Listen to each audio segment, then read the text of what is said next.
Bueno, les deseo muchísima suerte en esta primer webinar de ITZ Data y estamos para servirlos. Ok, muchísimas gracias. Bueno, con esta breve introducción voy a comenzar con mi presentación. Eh, pues, así como lo mencionó mi compañera Brenda, estaremos hablando de la recuperación de sus aplicaciones en minutos con Disaster Recovery en la nube de AWS. Mi nombre es Juan Bermúdez, de nuevo, arquitecto de soluciones para Amazon Web Services en el sector público. Listo. La agenda que estaremos manejando el día de hoy es el contexto, algunos retos comunes, que es la recuperación en la nube, porque el uso de AWS Elastic Disaster Recovery y las mejores prácticas para tener un DRP efectivo. DRP es un Disaster Recovery Plan o plan de recuperación ante desastre. Y aquí es donde nosotros entraremos a ver qué tan preparados estamos nosotros para un desastre, cuáles son nuestras acciones y qué podemos mejorar para lograr un DRP efectivo. Y el resumen de lo que hablamos. Pues bueno, alrededor del mundo muchas organizaciones dependen de mejores prácticas arquitectónicas para hacer la construcción de sus aplicaciones y mejorar sus cargas de trabajo. Desde la innovación, creando aplicaciones innovadoras y resilientes y también incorporando lo que le llamamos los despliegues continuos o desplegando rápidamente y que estas mismas a su vez vayan siendo optimizadas para el desempeño. Con esto también mejoraríamos el costo y la sustentabilidad. Ahora, ¿cuáles son el portafolio de mejores prácticas arquitectónicas de AWS? En esto podemos encontrar distintos tipos de servicios o de marcos, como lo pueden ser el AWS Well Architected, que es un marco que nos indica una serie de pasos para saber si nuestras aplicaciones o nuestras cargas de trabajo cumplen con lo que se supone deberían tener las aplicaciones de acuerdo a prácticas que le ha tomado al equipo de Amazon recopilar a lo largo de muchos años en el desarrollo de aplicaciones y como proveedor de servicios en la nube. Otra parte es los AWS Solutions, que son soluciones reutilizables que podríamos nosotros utilizar en nuestras empresas. AWS Trusted Advisor es un servicio de AWS que nos brinda distintos tipos de prácticas y recomendaciones de acuerdo a cada uno de los pilares del Well Architected Framework. Este servicio se encuentra en nuestras cuentas de manera gratuita, pero con un soporte básico. Cuando ya tenemos un plan de soporte en AWS como Business o Enterprise, podemos tener más características en donde nos estaría haciendo recomendaciones o nos mostraría qué no estamos haciendo bien para con nuestra cuenta. Y por otro lado tenemos el AWS Architecture Center. Entonces, ¿cómo podemos nosotros emplear las mejores prácticas arquitectónicas? Y esto es haciendo uso de Well Architected Framework y de AWS Solution. Con el Well Architected Framework, nosotros en ese marco podríamos tener una guía en donde estaríamos evaluando las cargas de trabajo para comprender cuáles son los riesgos a los que nos estamos enfrentando y qué problemas estamos teniendo en nuestra arquitectura. Con AWS Solution nosotros podríamos resolver ciertos desafíos técnicos y empresariales específicos, así como eliminar esas cargas de trabajo que no son diferenciadas para nuestro negocio. Y esto tiene que ver más relacionado con el uso de arquitectura o infraestructura en nuestro on-premise, donde nosotros somos los que debemos desarrollar o realizar distintos tipos de operaciones, como tiene que ver el mantenimiento de las instalaciones, de los equipos, parcheos de sistemas, entre otros. Aquí un dato importante es que el costo de las interrupciones de los servicios se ha incrementado de manera sostenida en los últimos años, con más de 6 caídas y de 10 de los cuales cuestan alrededor de $100,000. ¿Esto de dónde se saca? Pues del Data Center Survey.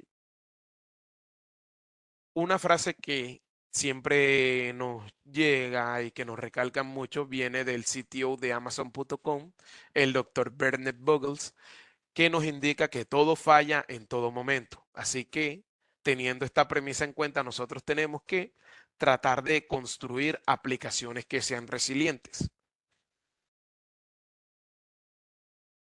Por otra parte, en el tema de desastres, ¿cómo nosotros podríamos prepararnos ante un desastre?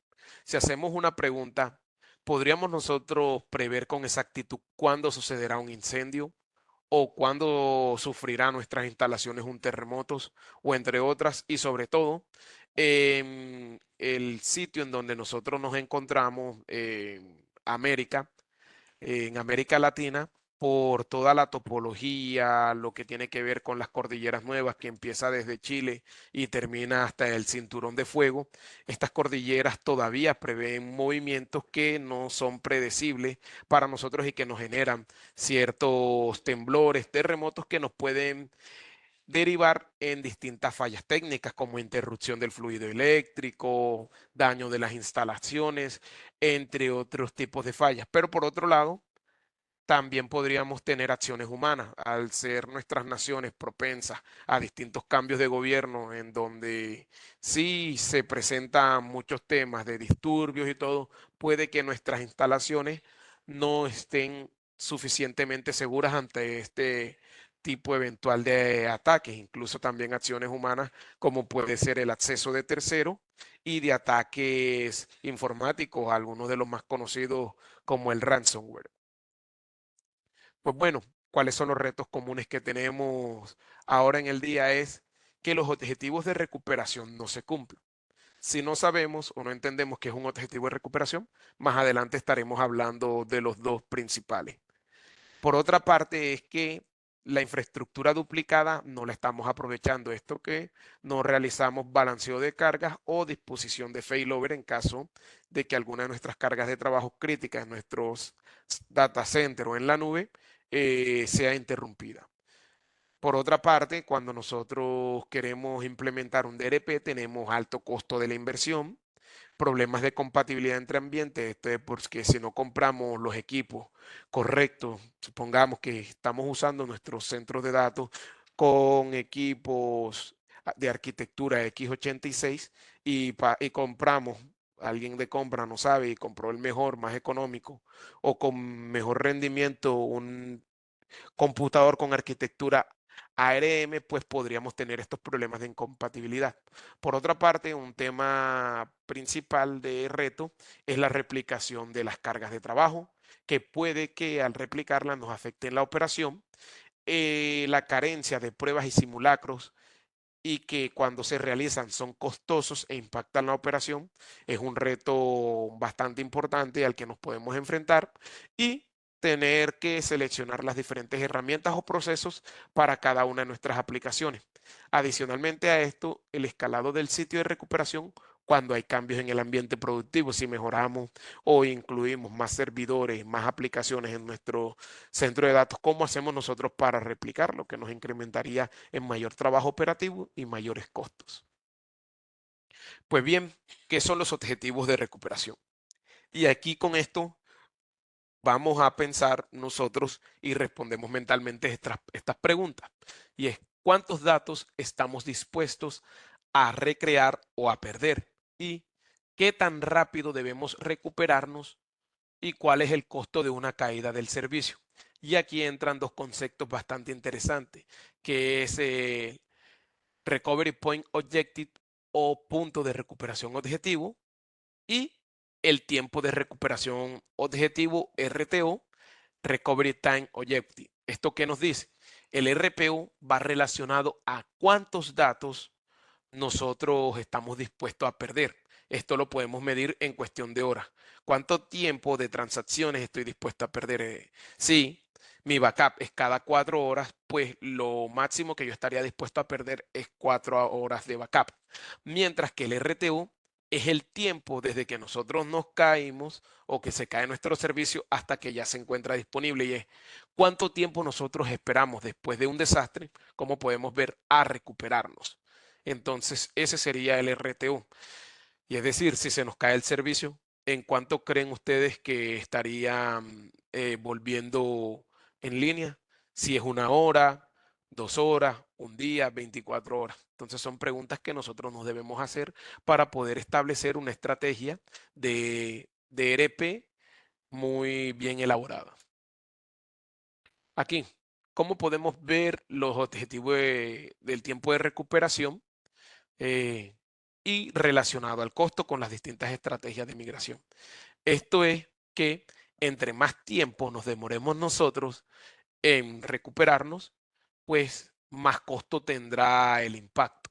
Entonces, aquí es donde vemos que un mayor costo de inversión, o una menor tiempo de interrupción de servicio, nos dará a nosotros menores costos de pérdida de impacto al negocio. Ahora, aquí es donde nosotros podemos ver cuáles son las distintas estrategias que podríamos alcanzar para esto.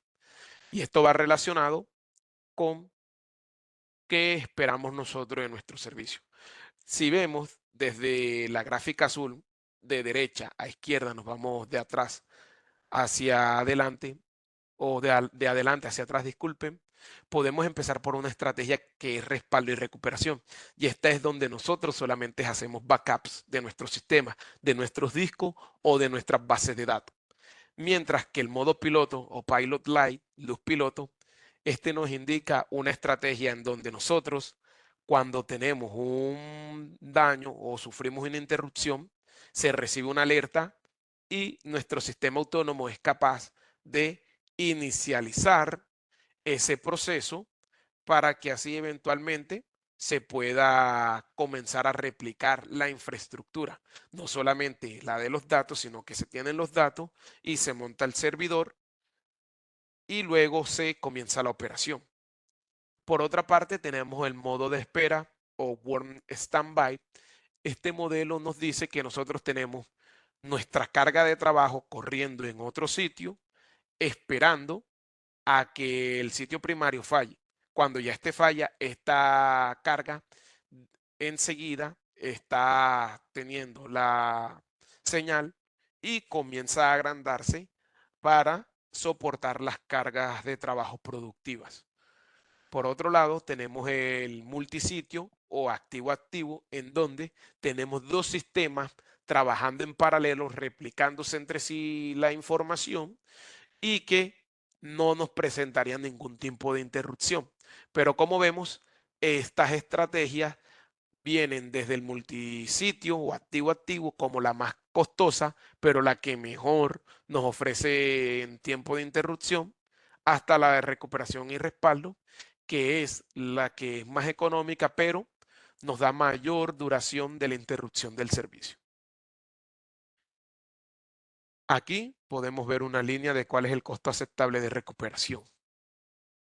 Listo, podemos tener la información de un RTO1 o un RTO2 y ver en cuáles de las estrategias nosotros quisiéramos residir. Listo, por otra parte, tenemos el RPO. Aquí también la duración de la interrupción del servicio, cuánto tiempo estamos nosotros dispuestos a perder información y acá la gráfica de qué nos ofrece cada una de las estrategias. Si empezamos por la de multisitio activo-activo, es decir, si se están replicando los datos entre los dos sitios y hay un fallo, nuestro sistema va a seguir trabajando y nuestra data va a permanecer de la misma forma, lo que no nos daría ninguna pérdida de información, mientras que para el modo de espera o modo piloto tendríamos una replicación, puede ser asíncrona o lo más sincrónica posible en cuestión de minutos, pero también esto nos indicaría que en caso tal de que haya una falla en nuestro sitio principal, no estaríamos teniendo la información real y ahí estaríamos nosotros dependiendo de cuánto tiempo estamos esperando para hacer replicación de información desde el sitio principal hasta el sitio de espera. Y en esta parte el modo piloto ofrece las mismas características en cuanto a RPO se dice. Lo único que se diferencia es en la forma de la infraestructura. Nos da igual objetivo de recuperación, pero diferentes tiempos de recuperación, ya que el modo piloto empieza desde cero a crear infraestructura, mientras que el modo de espera ya tiene infraestructura y después replica para soportar las cargas. Por otro lado, el que menor RPO nos da es el de respaldo y recuperación, ya que si nosotros tenemos una estrategia en donde estamos haciendo un backup cada hora, pues estaríamos dispuestos a perder una hora de información que para algunos negocios, como es el caso de la banca, no es lo correcto. Nadie quisiera que se le perdiera una hora de transaccionalidad y mucho menos demorar tanto tiempo para responder a los clientes. Y pues bien, aquí estaríamos en el marco de los RPO y donde podríamos ver en qué parte de nuestra estrategia estaríamos nosotros sentados. Bueno, aquí en las estrategias que le hablé con anterioridad, cuáles son los casos de uso de cada una. Como podemos ver, tenemos desde el respaldo y recuperación, que nos ofrece RTO y RPO de horas, y son para casos de uso de menos prioridad, en donde podemos crear los recursos después del evento y la restauración de datos después del evento. El costo, acá no quiere decir que el primero sea 4 veces menor que el último, sino que es relacionado a qué tan costoso puede ser uno y el otro. Por otra parte, el modo piloto, podemos tener el RTO y RPO en minutos, en decenas de minutos, los datos vivos, con una mínima infraestructura aprovisionada. Esto quiere decir que podemos tener, en vez de un backup de nuestra base de datos, podríamos tener una base de datos lista en funcionamiento, esperando a que la capa de cómputo o nuestros servidores de aplicaciones comiencen a funcionar. Aquí entra el escalamiento y aprovisionamiento de recursos después del evento. Y el costo es un poco mayor al del respaldo y recuperación. Mientras que para el modo de espera o warm standby, nosotros tenemos RTO y RPO de minutos, lo que nos serviría para servicios críticos de negocio, recursos vivos, pero en menor capacidad con recursos vivos, es funcionando una réplica pequeña de nuestra infraestructura y el escalamiento de recursos post evento. Por otro lado, el modo caliente, que es el más costoso, nos da RTO y RPO cercano al tiempo real, puede ser en cuestión de milisegundos dependiendo cómo esté la configuración y qué servicios estemos nosotros usando, pues también tendríamos una interrupción cercana a cero, las pérdidas de datos serían cercanas a cero, y esto va más ligado a servicios de misión crítica, como les mencioné, los de la banca, y por otra parte ya no tendríamos un escalamiento de recursos post evento, sino una conmutación de ambientes en la nube, si lo hacemos en la nube. Y pues sí, ahora, hablando de la nube, ¿por qué podemos usar o por qué deberíamos usar la nube? Y es que nosotros podemos comparar entre la recuperación de desastres en una fuente en nuestro propio data centers y la recuperación de desastres en la nube. Pues bueno, del lado de los data centers tendríamos que generar una mayor inversión en nuestros equipos cuando crece la producción. Esto nos denota en mayor tiempo de instalación de los equipos y de su adquisición, todo el tema de compras. Es difícil de probar sin afectar al negocio. Esto cuando nosotros queremos probar que nuestra estrategia de recuperación ante desastre funcione y que el crecimiento del volumen incrementa los costos. Esto es que nuestro almacenamiento va creciendo y de ahí los costos derivados a mantener nuestros distintos sistemas de Network Attached Storage NAS o de las SANs. Y también que los gastos y esfuerzos operacionales adicionales que vamos a tener en gestión y infraestructura para las operaciones distribuidas globalmente van a aumentar. Por otro lado, en la nube, ¿qué tendríamos? Pues agilidad para agregar o eliminar los servidores replicados conforme al ambiente de origen. Podemos pagar por un sitio completo de recuperación solamente cuando se hacen simulacros o se activa la recuperación. Esto quiere decir que podemos tener nuestro data center funcionando nuestras cargas críticas y cuando pase un evento ya con la replicación podríamos nosotros pagar solamente para hacer las pruebas de que nuestras aplicaciones o nuestros servidores funcionen como se espera y que se pueda activar la recuperación de los mismos. Por otro lado, tenemos pruebas más fáciles de realizar y repetibles que no impactan en la producción, ya que estarían funcionando en un ambiente o en una subred aparte, aislada, y que tenemos recuperación de sistemas y aplicaciones en minutos, lo que nos derivaría a nosotros en menor sobrecarga de nuestros equipos de IT. No sé si hasta ahí hay alguna pregunta en el chat, Brenda, que me puedas colaborar para que de pronto vayamos resolviendo y no acumularla al final. No hay preguntas en el chat todavía, pero si alguien quiere abrir su micrófono y hacer alguna pregunta, por favor, siéntanse en confianza de hacerlo. ¿Alguna pregunta? Sí, pueden abrir el micrófono también, siéntanse libres. Este espacio es para ustedes, como dijo Brenda.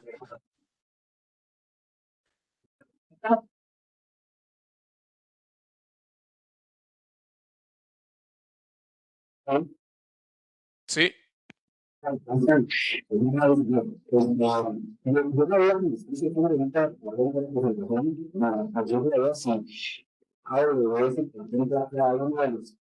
hola José, no sé si podrías ajustar tu micrófono un poco porque no sé si soy yo, te escucho mal. Sí, se escucha mal. Ujú. No sé si está muy lejos del micrófono, pero sí se escucha dificultoso. Ok, va a escribir. Perfecto, no hay problema. Si alguien más tiene alguna pregunta, puede ir aprovechando y si no, continuamos con la sesión. ¿Qué tal? Buenos días. No sé si se me escucha antes de Sí, proceder. buenos Sí, días. correcto. Ok, yo tenía una duda respecto a las estrategias que mencionaste. Bueno, entre varias, hay una que es multisite, activo-activo. Correcto.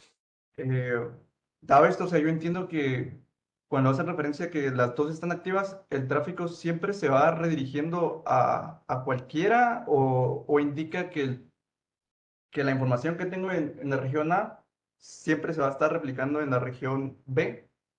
¿Ese es el punto? ¿O el punto es de que las dos están activas y el tráfico va redirigiéndose en ambas vías? Hola Raúl, muchísimas gracias por la pregunta. Y pues se puede de las dos formas. Dependiendo cómo sea el contexto, si nosotros lo tenemos dentro de nuestro propio centro de datos y tenemos el otro sitio en la nube, podríamos usar un servicio de AWS que es nuestro DNS Route 53, en donde podemos crear dos sitios o redirigir el tráfico hacia dos sitios y lo podríamos hacer por distintos tipos de patrones. Puede ser por weighted, en donde decimos que el 90% del tráfico vaya al data center y el otro 10% vaya a este lado. Pero aquí hay un tema interesante y es que tenemos que tener un mecanismo de replicación de la información de nuestro data center a nuestra nube. En este caso, si nosotros tenemos una base de datos, supongamos que sea Oracle o sea de otro tipo, pues MySQL, podríamos tener un servicio intermedio como DMS que se encargue de enviar esa información, replicarla instantáneamente a la base de datos destino. Por otro lado, si nosotros decidimos tomar solamente el tráfico en un solo sitio y utilizarlo, el otro en temas de backup configuraríamos Route 53 como failover, en donde cuando él, por medio de un health check, y este health check no es más que una petición a una ruta en donde tú le dices, bueno, a esta ruta de mi sitio con la dirección IP tal o con la URL X y este path me debería devolver un 200 y si no lo recibe, pues enseguida se activa el failover y te redirigirá el tráfico. Y ahora por debajo tu base de datos tendría que estarse replicando allá en caso tal de que tengamos base de datos. Si lo hacemos en la nube, hay servicios de AWS, por ejemplo, DynamoDB, que es nuestro servicio de base de datos no estructurado, que tiene una función Global Tables y este Global Table se encarga de replicar la información a otro sitio instantáneamente y no tenemos nosotros que configurar nada por debajo. Espero que eso te haga razón. No, bastante claro. Incluso en base a lo ahorita lo mencionado, me surgió otra duda. Eh, Mencionabas justamente algo de las bases de datos. No sé si entra en alcance, la verdad, pero, por ejemplo, Aurora. Aurora trabaja con un sistema distribuido. Justamente esta parte de poder replicar información en diferentes bases de datos, tener como una primaria. Ujú. Me da duda con esto del failover, no tengo del todo claro. Cuando uno hace un failover hacia otra región, el cambio, porque como se tiene una primaria que es como de escritura y las otras son réplicas de lectura, cuando se hace este cambio porque mi región A falló o algo le pasó a la región A, eh, este periodo de tiempo que se tarda en hacer el failover, esa información se pierde o porque pues la base de datos está haciendo ese cambio. ¿Qué pasaría? O sea, ahí entra el punto del RPO o el RTO, si no estoy mal, Ok, bueno, o si se respalda. Bueno, primero estamos mezclando dos temas. De pronto te estás basando en arquitectura intrínseca del servicio Aurora y Aurora funciona dentro de supongamos en una sola región cuando le colocas réplicas. Lo único que se distribuye en distintas zonas de disponibilidad. Para explicarles algo, imaginemos, de pronto algunos no tienen el concepto claro, de la infraestructura de AWS y es muy importante hablar de esto antes de entrar a una charla de este tipo, pero como no era el caso, eh, vamos a ver que en AWS nosotros tenemos una infraestructura global. Esto quiere decir que contamos con regiones a nivel del mundo en diferentes países y dentro de estas regiones contamos con zonas de disponibilidad. Cada zona de disponibilidad es una colección de uno o más data centers discretos y se encuentran separadas unas de otras a distancias de cientos de kilómetros para evitar que una afectación de una zona de disponibilidad dañe la otra y que nuestras cargas de trabajo puedan seguir funcionando de la forma que nosotros lo necesitemos. Ahora, con respecto a Amazon Aurora, tú puedes tener el cambio, lo de las réplicas, y ahí hay funciones en donde puedes tener la standby, una instancia de esa misma base de datos que te va a recibir apenas la otra falle el cambio.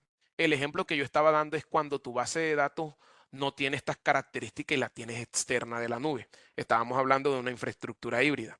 Ahora con Aurora, ya si nosotros nos falla no una región, sino una zona de disponibilidad, podemos contar de que todos nuestros datos permanecen de la misma forma y que automáticamente se hará el failover de la base de datos primaria con la secundaria.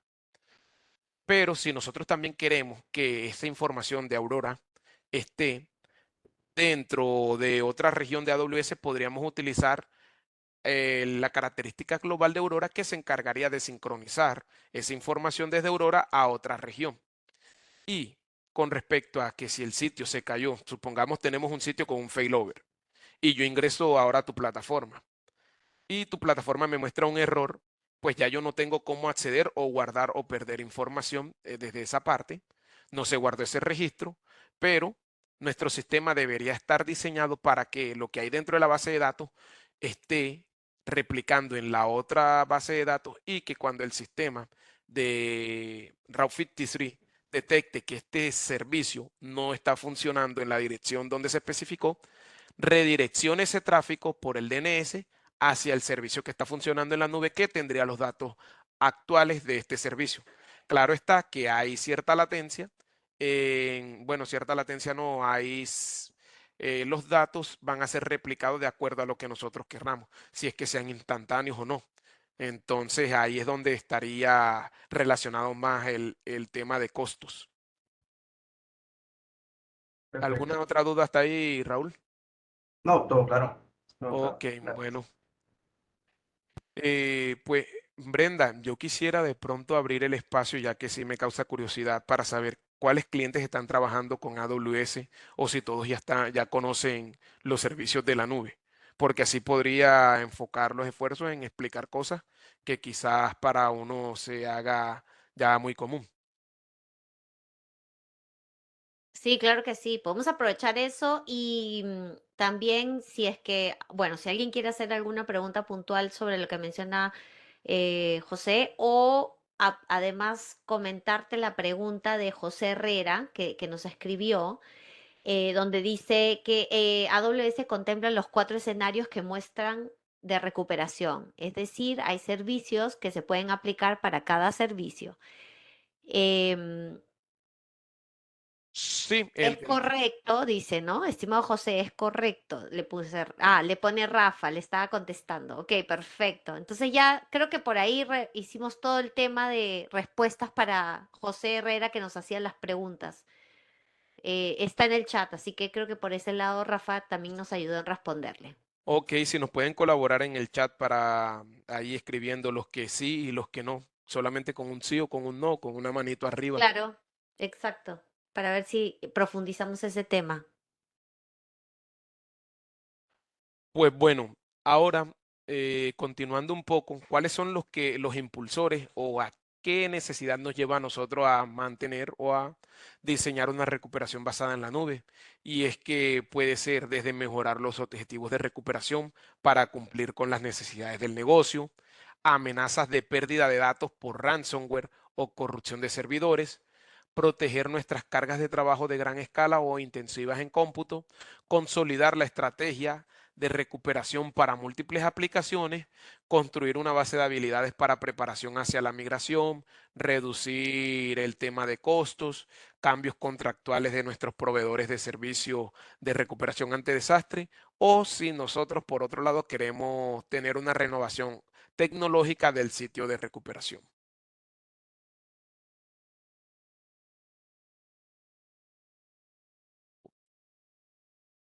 Creo que listo. Bueno, me avisas cuando tengas de pronto respuesta ahí en el chat, Brenda, siéntete libre de interrumpirme, ¿oíste? Sin problema. Ok, listo. Bueno, con AWS Disaster Recovery, este es el servicio que nos permitiría a nosotros la recuperación de aplicaciones en AWS de forma escalable y efectiva en costo. Y es que nos permite ahorrar costos, eliminar recursos ociosos en el sitio de recuperación, pagando por el sitio completo solamente cuando este es necesario o cuando lo activemos. También nos da la oportunidad de tener una recuperación de aplicaciones en minutos a un estado más reciente de backup o a un punto objetivo en el tiempo. Por otro lado, podemos tener un proceso unificado para el tema de pruebas, de recuperación y failback, que nos permitiría dar más un amplio rango de aplicaciones sin requerir habilidades especializadas. Esto quiere decir que con Elastic Disaster Recovery no tenemos que ser expertos en recuperación para poder aprovechar todas sus ventajas, lo que nos daría a nosotros también una mayor flexibilidad utilizando la nube de AWS como el sitio de recuperación elástico. Esto con elástico nos referimos a agregar o remover servidores replicados cuando se necesite. Listo. ¿Cuáles son los casos de uso particulares para este servicio? Y si nosotros queremos tener nuestro servicio o de recuperación de desastre de nuestro on-premise en la nube de AWS, o si queremos hacerlo desde cualquier otra nube hacia AWS, o si lo queremos hacer dentro de AWS, esto es de una región a otra región. Listo. ¿Cómo funciona AWS Elastic Disaster Recovery? Pues como vemos, aquí hay un ejemplo de una infraestructura híbrida donde del lado izquierdo tenemos a nuestros centros de datos corporativos y dentro de estos tenemos nuestras máquinas, ya sean virtuales, ya sean físicas, entre otras. Para esto nosotros tenemos que hacer la instalación de un agente que este agente, de acuerdo a las configuraciones y a las credenciales que se le asocian, va a tener acceso a la API del servicio de Elastic Disaster Recovery a través de sus configuraciones propias.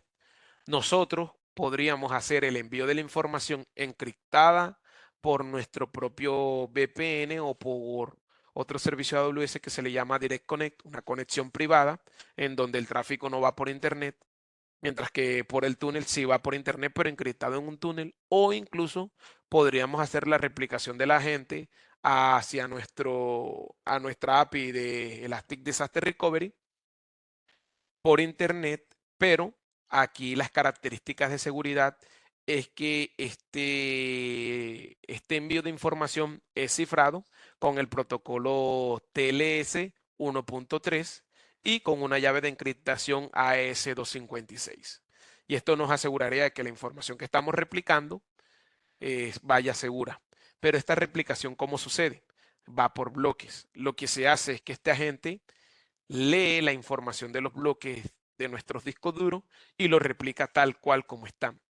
Ahora, para poder hacer la instalación del agente hay que dar ciertos permisos. Ese agente de configuración crea un usuario dentro de nuestros archivos. Podemos replicar información desde servidores Linux o de servidores Windows. Por otro lado, cuando ya estamos dentro de la nube, nuestra API de Elastic Disaster Recovery provisiona los recursos en un área de staging, que es donde estarán viviendo nuestros discos y donde se estaría almacenando toda esta información. Esto, como vemos, estos discos estarían siendo almacenados en un servicio llamado por Amazon S3, que es el servicio de almacenamiento por excelencia de AWS, en donde podemos hacer almacenamientos de objetos y tenemos una disponibilidad muy alta y adicionalmente una confiabilidad en que nuestros datos no se van a perder nosotros le llamamos 11.9 y que traduce en palabra una eh, confianza o de 11.9 en el tema de datos, y es que esto traduce en que para que un objeto solamente se nos podría perder un objeto en 1 millón de años. Entonces esto traduce eso, que nuestra información cuando se guarde en AWS tiene esa capacidad de no perderse. ¿Y cómo no se pierde esa información? Para hablarle con un contexto, o a los que les gustan las películas, un tráiler de S3, pues S3, como dije, y esto es que está en una región ya a su vez en distintas zonas de disponibilidad. Cuando guardamos un objeto, este objeto llega a la región, de la región a las distintas zonas de disponibilidad y se replica entre estas. Y este mismo objeto, a su vez, no se guarda en un solo espacio de disco físico, sino que dentro de una misma zona de disponibilidad se guarda en distintos espacios de estos discos físicos, para que en un evento de un daño en la infraestructura de AWS podamos seguir contando con esta información cuando la necesitemos. Ahora, volviendo un poco al tema de nosotros, aquí en nuestra área de staging, nosotros desde la nube podríamos realizar simulacros y con estos simulacros levantar instancias o máquinas virtuales que se ajustan a la carga de trabajo que tenemos en nuestro data center y probar que nuestra información y que nuestra aplicación está funcionando de la manera como se esperaba. Por otro lado, también contamos con el área de recovery. Como ven, tenemos aisladas las subredes, y en esta área es cuando nosotros decidimos que estas instancias recuperadas puedan ser lanzadas en un tiempo mínimo y con RPOs de segundo. Ahora, nosotros, en caso de tener un ataque de ransomware, me gustaría saber si alguno ha sufrido un ataque informático en donde su operación haya sido afectada y les haya tocado hacer otras cosas o qué han hecho. Sí me gustaría saber si alguno en alguna empresa tuvo alguna experiencia como eso. No necesariamente tiene que ser en la empresa actual.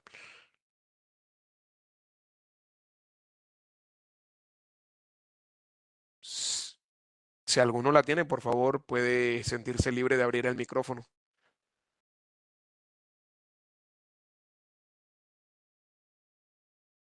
Ok, bueno, pues con esto tendríamos la oportunidad de que al momento de que se están haciendo el backup en temas de minutos, nosotros podríamos devolvernos en el tiempo y seleccionar ese dato que se necesitó o que nosotros sabemos que fue bueno antes que haya sucedido el ataque. Y esto que es que en nuestro data center se infectó toda la información. Nuestro agente a las 16 horas fue el ataque, comenzó a replicar la información, pues de las 16 horas hacia adelante hasta que nos dimos cuenta, esa información está encriptada por tema del ransomware, pero nosotros podemos devolvernos hacia un punto antes y poder tener la información y lanzar estas aplicaciones dentro de nuestras subredes y ponerlas a disposición de nuestros clientes finales mientras resolvemos el tema del ransomware dentro de nuestros equipos. Esto también nos podría servir a nosotros para un tema de failback. ¿Y qué es el failback? Aquí vamos a hablar un poco acerca del ciclo de vida de recuperación. Y esto es que utilizamos un solo proceso para recuperar nuestros servidores en todas las aplicaciones y sistemas operativos soportados. ¿Qué hacemos? Lo primero que hacemos es configurar la definición de los ambientes e iniciar la replicación de los datos de nuestros servidores. Probamos, esto es haciendo los simulacros, las instancias de una forma no disruptiva, ya que nuestras aplicaciones en el sitio original de trabajo o en el primario estarían funcionando de una forma normal, mientras que acá estamos probando solamente lo que se ha estado recuperando o se ha estado almacenando. Por otro lado, cuando ya nuestra prueba es exitosa y sufrimos un ataque o un evento de interrupción, podemos operar con esta información en la nube, preparándonos, recibir todo lo que tiene que ver relacionado al monitoreo y realizar ensayos. Por otro lado, aquí generaríamos el failover, que es en donde lanzamos nuestras instancias de recuperación en la nube de AWS para que nuestros usuarios puedan seguir operando de forma correcta y en caso de haber superado ese problema, podríamos nosotros realizar un failback, que es cuando iniciamos la replicación de lo que sirve en nuestra nube y lo volvemos a instalar en nuestros centros de datos o en nuestro sitio primario que había sufrido el ataque. Y pues bien, ¿cuáles son los beneficios de utilizar AWS Elastic Disaster Recovery? Y es que es un servicio flexible, podemos replicar desde cualquier fuente, soporta una amplia gama de sistemas operativos, aplicaciones y bases de datos, elimina recursos ociosos y solamente pagamos por lo que necesitamos. Es confiable ya que es un sistema robusto, la replicación continua no es intrusiva, podemos contar con RPO en segundos y RTO en minutos. Aquí estaríamos viendo que con esto no tendríamos la configuración de un sitio activo, sino sería más tener una configuración como de un Pilot Light o de un servicio Warm Standby. Por otro lado, ¿para qué nos serviría? Nos serviría para la recuperación contra ransomware, objetos dañados o errores humanos, donde si por alguna mala operación se haya indispuesto nuestros servicios y nuestros datos estén corruptos.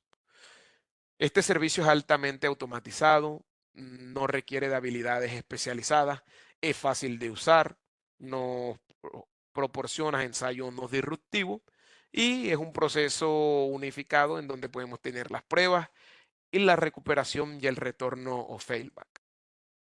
Pues bien, aquí quiero hablar un poco acerca del modelo de responsabilidad compartida. Esto es algo bastante interesante de que somos nosotros los usuarios responsables y AWS de que es responsable. Y esto es que AWS es responsable de la resiliencia en la nube. Esto quiere decir soportar el hardware y los servicios, tanto de cómputo, almacenamiento, de base de datos y de redes, hacer el mantenimiento, operar la infraestructura global, manteniendo asimismo las regiones, la zona de disponibilidad y las ubicaciones de borde. Por otro lado, el cliente es responsable de qué?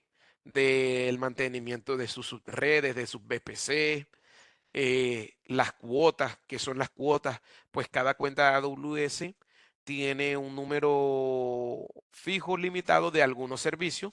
Muchos de estos son soft o suaves que si nosotros queremos incrementarlos, los podemos incrementar.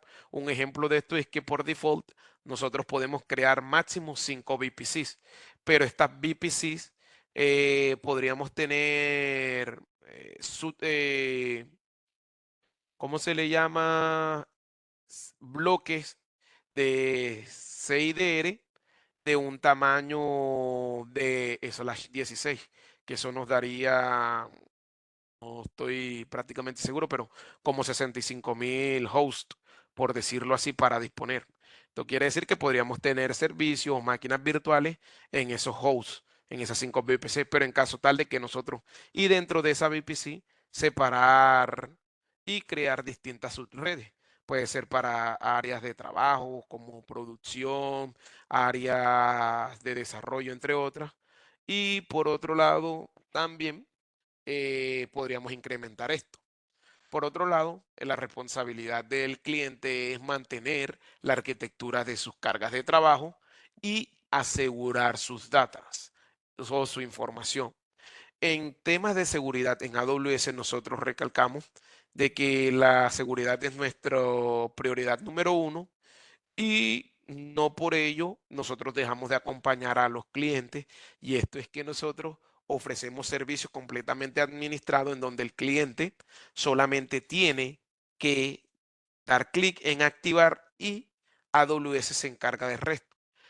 ¿Cuál serían unos de estos servicios?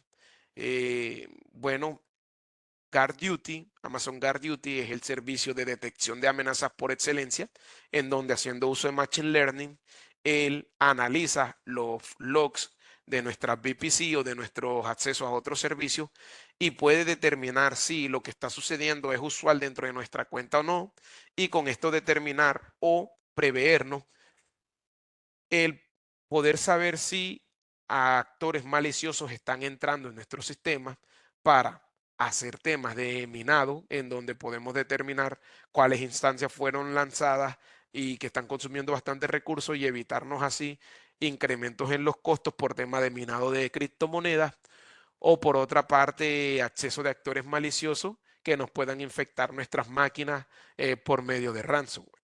Por otro lado, también tenemos un servicio que es AWS Shield, que nos ofrece protección en la capa estándar de denegación de servicio. Y en la parte avanzada, este sí tiene un costo. La capa estándar es gratis, pero la capa avanzada tiene un costo mensual fijo de $3,000 y nos ofrece con protección ante ataques de denegación de servicios, pero adicionalmente a eso contamos con un equipo de respuesta que está 24 horas del día, los 7 días a la semana, trabajando para evitar y repeler esos ataques.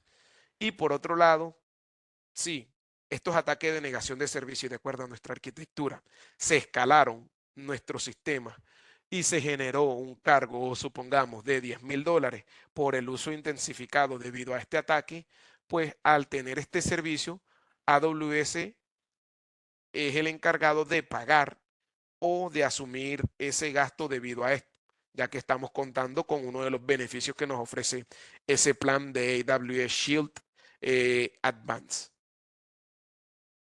Listo, aquí podemos ver un poco cuáles son las mejores prácticas para tener un DRP efectivo.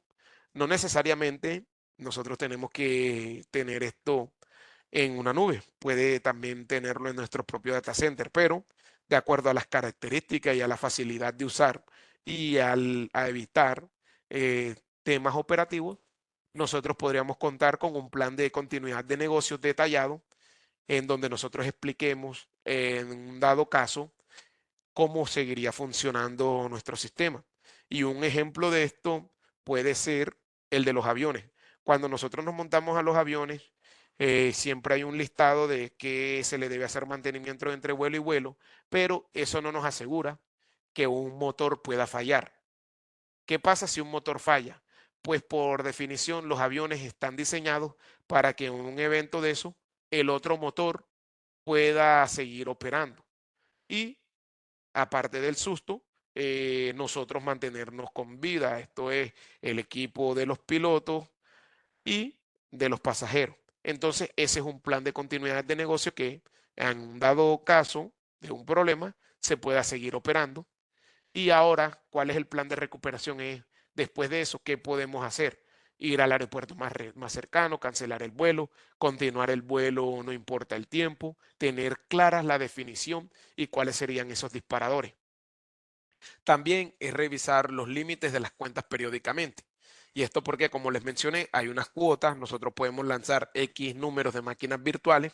Son bastantes máquinas, pero en un eventual caso de que en su sistema ustedes cuenten con 100.000 máquinas virtuales, habría que revisar periódicamente porque quizás están utilizando una cuenta para una compañía global y donde todos están replicando los datos y pudieron sufrir un ataque a la vez. Y por eso hay que estar revisando siempre los límites, estoy hablando de AWS, para asegurarnos de que los servicios, de que son suficientes estos para recuperar en caso de necesitarlo. Por otra parte, tenemos que también proteger adecuadamente los puntos de recuperación y esto es usando cifrados y políticas de acceso. Con cifrado nos referimos a encriptar la información en reposo, también en tránsito y en políticas de acceso es saber a qué entes o a qué personas le vamos a dar acceso a esa información que tenemos para evitar de que ésta pueda ser de nuevo secuestrada en caso de un evento de ransomware, entre otras cosas. Es crítico contar con un procedimiento bien definido de conmutación que incluya el lanzamiento de instancias de recuperación y revisar secuencias de arranque antes de rutear el tráfico. Por otra parte, durante el retorno, validar que los servidores de recuperación en el origen estén funcionando o cuáles no para evitar una duplicación.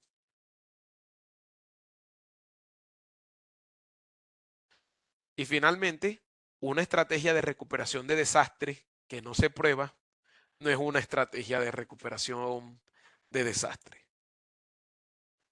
Bueno, recapitulando, podemos ver que utilizar la nube para respaldo y recuperación ante desastre ofrece beneficios importantes y forma parte de las estrategias modernas de continuidad de negocio. Respaldar la información no es recuperación de desastre. Tener un backup, muy bien claramente, no es recuperación de desastre. Con AWS Elastic Disaster Recovery se pueden alcanzar exigentes objetivos de RTO y RPO. Por otro lado, queremos decirle que ustedes no están solos. En AWS contamos con distintos canales ante esto, como pueden ser los planes de soporte de Enterprise On-Ramp o Enterprise Support, y también contamos con servicios de profesionales. Por otro lado, contamos con socios líderes en respaldo y recuperación de desastres, como puede ser nuestro partner de ITZ, que los podría ayudar a ustedes a modernizar sus operaciones y sus estrategias y prácticas ante un evento de estas magnitudes.